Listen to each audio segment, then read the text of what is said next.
కేటీఆర్ ఏం మాట్లాడుతుండు? ఇక పని లేక ఏదో ఒకటి ఆరోపణలు చేయాలిగా. ఏమంటుండు?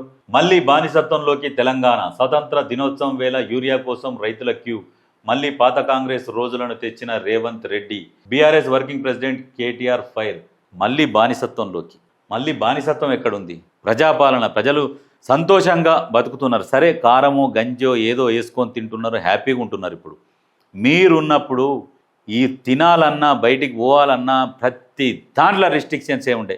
ఇంతకెళ్ళి బయటికి వెళ్తే పోలీసు వాళ్ళు చాలా అంటారు, ఏడేనో దాచుకొని అసలు వాడు చేసిన కష్టం దానికే. మళ్ళీ దాంతోపాటు లిక్కర్ తాగమని చెప్పాలి, 12 దాకా ఓపెన్ చేయాలి, డ్రంక్ అండ్ డ్రైవ్లు చేయాలి, ఒక్కొక్కరికి 10,000 చాలాన్లు వేయాలి. ఆ రకంగా ఎక్కడ నుంచి దోపిడీ చేసిరో ఆ రకంగా దోపిడీ చేసిరు. దిగువ మధ్యతరగతి పేద ప్రజలని రకరకాలుగా పీడించుక తిన్నారు. మళ్ళీ పీడించుక తిని పాత తెలంగాణ అంట. ఏడ పాత తెలంగాణ? మళ్ళీ పాత తెలంగాణనే మంచిగా ఉండే. అప్పుడు రాజశేఖర రెడ్డి ఆరోగ్యశ్రీ ఇచ్చిండు.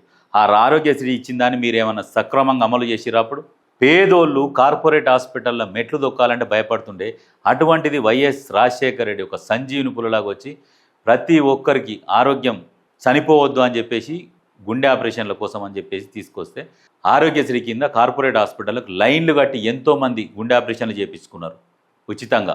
అటువంటి ఆరోగ్యశ్రీని మీ హయాంలా ఏం చేసిరు? కరోనా వస్తే ఆరోగ్యశ్రీలో చేర్చండి నాయన, వాళ్ళు పోతారన్లో జైన్ అవుతారంటే ప్రైవేట్ హాస్పిటల్ అన్నీ మీయే కాబట్టి ఆరోగ్యశ్రీ కింద జైన్ చేయలేవు. అది యాక్సెప్ట్ చేయలేను. పక్క రాష్ట్రం జగన్ యాక్సెప్ట్ చేసిండు. ఈ కరోనాని ఆరోగ్యశ్రీ కింద చేర్చిండు జగన్. మరి జగన్ దోస్తే కదా, జగన్ చేసినా నువ్వు చేయలే. అప్పుడు నువ్వు చేసిన మేజర్ తప్పిదం.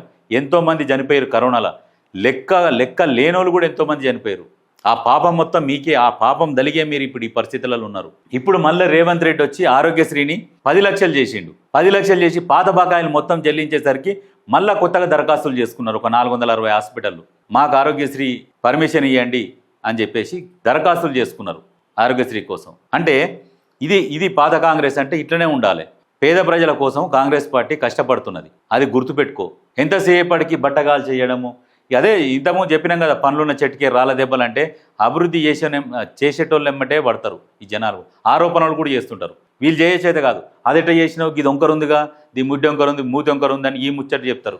ఇగో ఇటువంటి ఆరోపణలే. నీకు పని లేదు, మెంటల్ అయిపోయినావు, ఏం చేయాలి? ఏదో ఒకటి ఆరోపణలు చేయాలి. యూరియాకు వీళ్ళకేం సంబంధం? రాష్ట్ర ప్రభుత్వానికి ఇవ్వాల్సింది కేంద్రం. అది కేంద్రం ఇస్తలేదు. పోయినసారి ఎంత ఇచ్చింది, అంతకుముందు సారి ఎంత ఇచ్చింది, ఇప్పుడెందుకు ఇస్తలేదు? ఇప్పుడు మీరు కదా ఈ రాజకీయం చేసేది. కేంద్రంతో మాట్లాడుకొని ఈ ఇయ్యకండి, రైతులలో వ్యతిరేకత తీసుకురావాలి ప్రభుత్వం మీద అని మీరేసిన స్కెచ్ ఇదంతా. మేము ఎట్లయినా మీ పార్టీలో మెర్జ్ చేస్తున్నాం కదా, ఇప్పుడు ప్రభుత్వం మీద వ్యతిరేకత తీసుకురావాలంటే మీరు ఇవి ఇయ్యకండి అని చెప్పేసి మీరు కేంద్రాన్ని ఒత్తిడి చేస్తున్నారు. మీతో సేమ్ వాళ్ళు కూడా అదే ఆట ఆడుతున్నారు. కానీ ఇవన్నీ ప్రజలు గమనిస్తుంటారు. గమనించి మీకు తగిన బుద్ధి చెప్తారు. ప్రజలు ఇంతకుముందులాగా ఏదో టీవీలు పెట్టుకొని టీవీల ముందర కూర్చోవడము, పొద్దుగాల పేపర్ వస్తే ఓలో ఇంటికి వస్తే పేపర్ చదువుకొని పోవడము, ఇది లేదు. ప్రతి ఒక్కరికి చేతిలో ఫోన్లు ఉన్నాయి. ప్రతిరోజు ప్రతి విషయం గమనిస్తూనే ఉన్నారు తెలంగాణ ప్రజలు. ఎవరెవరికి ఏం జరుగుతున్నది ఏంది అనేది. నువ్వు మాట్లాడుతున్నావు ప్రజలలో గోర్రి అని. ప్రజలకు రుబాబుగా పోతున్నారు. అంగు ఆర్భాటాలు లేకుండా రుబాబుగా ప్రజలలో పోయి ప్రజల సమస్యలు తెలుసుకుంటున్నారు. ఈ టీవీలలో చూస్తలేవా? ఓన్లీ ట్విట్టర్ ఒక్కటి చూస్తే ఏం లాభం చెప్పు? ట్విట్టర్ని దేగేటోడే ఉండడు. ట్విట్టర్ ఏంటంటే ఓన్లీ బలిసిన వాళ్ళకు, సినిమా హీరోలకు, హీరోయిన్లకు, బిజినెస్ మ్యాన్లకు, వాళ్ళ వరకే. వాళ్ళు ఓట్లు వేసేటోళ్ళు కూడా కాదు. మళ్ళీ వాళ్ళు వచ్చి లైన్లో నిలబడి ఓటేస్తారంటే ఓటేసేటోళ్ళు కూడా కాదు. మీకు నడుస్తుంటే అవి షేర్ చేసుకోవడానికి ఆ ట్విట్టర్.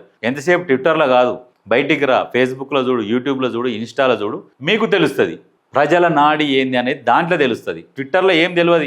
ఏం తెలిసినా ట్విట్టర్లో అసలు ఓట్లు వేసేటోళ్ళు కూడా ట్విట్టర్లో ఉండరు. అది గుర్తుపెట్టుకోరు.